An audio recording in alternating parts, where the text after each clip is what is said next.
মসজিদের খতিবদেরকে বলবো, আপনারা প্রত্যেক মহল্লার মানুষের কাছে এই বার্তা পৌঁছে দিবেন, সারা দুনিয়ায় ইসলামের বিজয়ের কথা শুরু হয়েছে।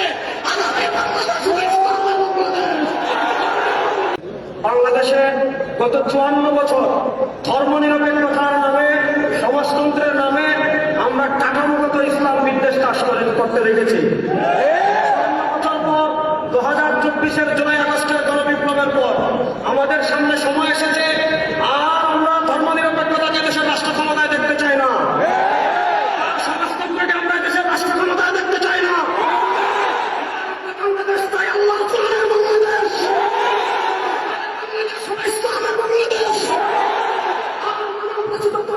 বাংলাদেশে তো আমরা দেখতে চাই না।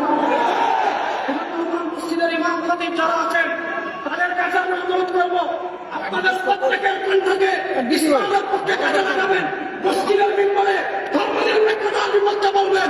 মসজিদের বিপদে যে ব্রিটিশের বিচার ব্যবস্থা 54 বছর ব্যর্থ হয়েছে, সেই বিচার ব্যবস্থার বিরুদ্ধে বলে আল্লাহর কোরআনের বিচার ব্যবস্থার বাস্তবতা আপনারা মসজিদের মন্দিরে দেবেন। সারা পৃথিবীতে ইসলামের বিজয়ের বাতাস বইছে। আমার মসজিদের খতিবদেরকে বলবো, আপনারা প্রত্যেক মহল্লার মানুষের কাছে এই বার্তা পৌঁছে দিবেন,